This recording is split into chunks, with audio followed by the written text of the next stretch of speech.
నేడు విశాఖపట్నంలో CM Chandrababu, deputy CM Pawan Kalyan, మంత్రి నారా లోకేష్ పర్యటించనున్నారు.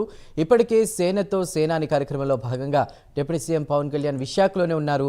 మంత్రి లోకేష్ ఇప్పటికే విశాఖ రాగా ఇక పర్యటనకు సంబంధించి సీఎం చంద్రబాబు వస్తున్నారు.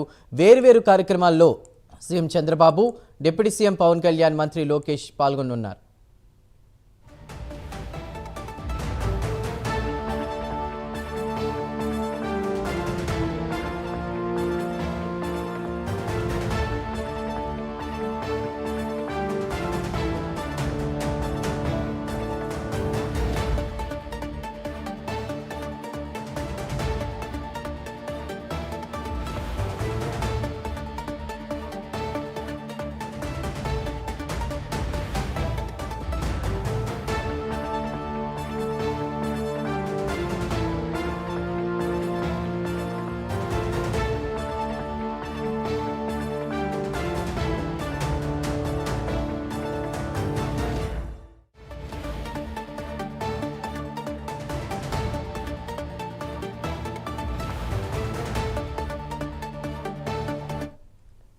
నేడు విశాఖపట్నంలో CM Chandrababu, deputy CM Pawan Kalyan, మంత్రి నారా లోకేష్ పర్యటించనున్నారు. ఇప్పటికే సేనతో సేనాని కార్యక్రమంలో భాగంగా డిప్యూటీ సీఎం పవన్ కళ్యాణ్ విశాఖలోనే ఉన్నారు. అలానే మంత్రి లోకేష్ ఇప్పటికే విశాఖకు రాగా ఇదే రోజు పర్యటనకు సీఎం చంద్రబాబు వస్తున్నారు. వేర్వేరు కార్యక్రమాల్లో CM Chandrababu, deputy CM Pawan Kalyan, మంత్రి లోకేష్ పాల్గొనున్నారు. ప్రస్తుతం డీటెయిల్స్ అందించడానికి మా ప్రతినిధి చంద్రశేఖర్ లైవ్లో సిద్ధంగా ఉన్నారు. చంద్రశేఖర్, ముగ్గురు కీలక నేతలు కూడా విశాఖ పర్యటన నేపథ్యంలో మీ దగ్గరున్న తాజా సమాచారం ఏంటి?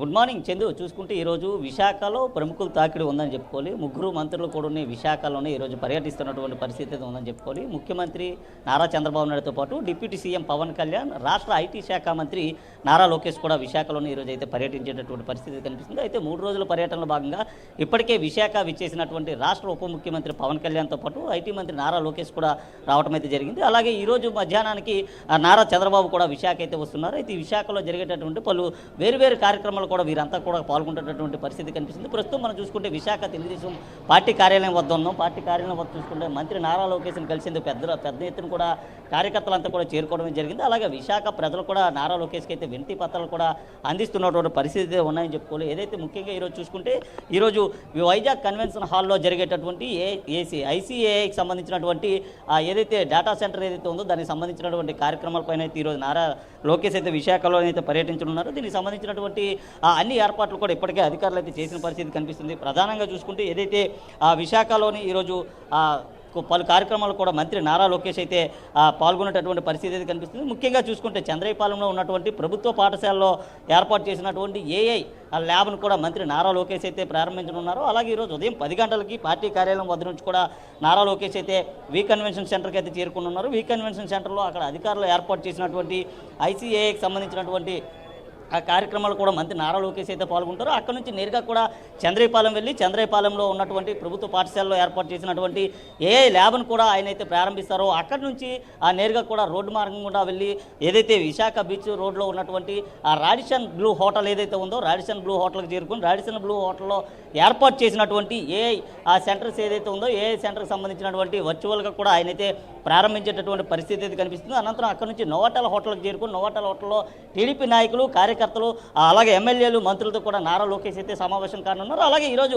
మధ్యాహ్నం 1 గంట ప్రాంతంలో విశాఖకు ఉండవల్లి నుంచి అయితే రాష్ట్ర ముఖ్యమంత్రి నారా చంద్రబాబు నాయుడు అయితే రానున్నారు. అక్కడ నుంచి నేరుగా కూడా హెలికాప్టర్ ద్వారా కూడా ఇక్కడ ఉన్నటువంటి విశాఖ బీచ్ రోడ్లో ఉన్నటువంటి కోస్ట్ గార్డ్కి అయితే చేరుకుంటారు. కోస్ట్ గార్డ్ నుంచి రోడ్డు మార్గం ద్వారా హోటల్ రాడిసన్ బ్లూకి అయితే వెళ్తారు. అక్కడ నుంచి నేరుగా కూడా ఏదైతే అక్కయ్యపాలెంలో ఉన్నటువంటి పోర్టుకి సంబంధించినటువంటి విశ్వనాథ్ ఏదైతే మైదానం ఏదైతే ఉందో అక్కడికి చేరుకుని అక్కడ ఈరోజు రాత్రి జరిగేటటువంటి సాయంత్రం 4 గంటల ప్రాంతంలో కూడా అక్కడ జరిగేటటువంటి అంతర్జాతీయ 16వ ప్రో కబడ్డీ పోటీలను కూడా ఆయన అయితే ప్రారంభిస్తారు. ప్రారంభించిన అనంతరం కూడా మరలా కోస్ట్ గార్డ్కి చేరుకుని అక్కడ నుంచి హెలికాప్టర్ ద్వారా కూడా ఉండవల్లి వెళ్ళేటటువంటి పరిస్థితి కనిపిస్తుంది. అలాగే ఈరోజు నారా లోకేష్ కూడా పూర్తిగా విశాఖలోనే కార్యకర్తలతో కూడా మమేకమైనటువంటి పరిస్థితి కనిపిస్తుంది. అలాగే ఇక్కడ ఏర్పాటు చేసినటువంటి వివిధ సంక్షేమ కార్యక్రమాలు కూడా ఆయన అయితే పాల్గొన్నారు. అలాగే దీనికి సంబంధించినటువంటి దిశా నిర్దేశం ఏ విధంగా ఉండబోతుందనే అంశాలపైన కూడా నారా లోకేష్ అయితే ఇక్కడ ఉన్నటువంటి నాయకులతోని అలాగే కార్యకర్తలతో కూడా మాట్లాడేటటువంటి పరిస్థితి అయితే కనిపిస్తుంది. పూర్తిగా చూసుకుంటే ఈరోజు విశాఖలో ప్రముఖుల తాకిడి చాలా ఎక్కువగా ఉందని చెప్పుకొని ఈ నేపథ్యంలో పోలీసులు అయితే అన్ని రకాల భద్రతాపరమైనటువంటి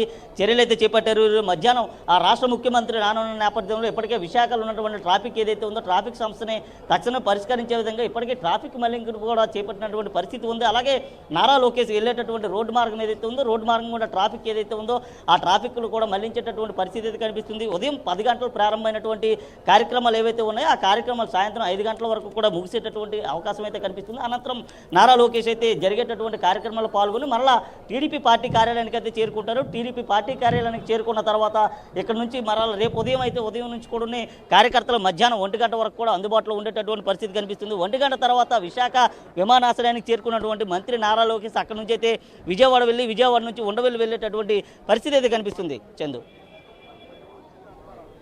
రైట్ చంద్రశేఖర్, థ్యాంక్ యూ.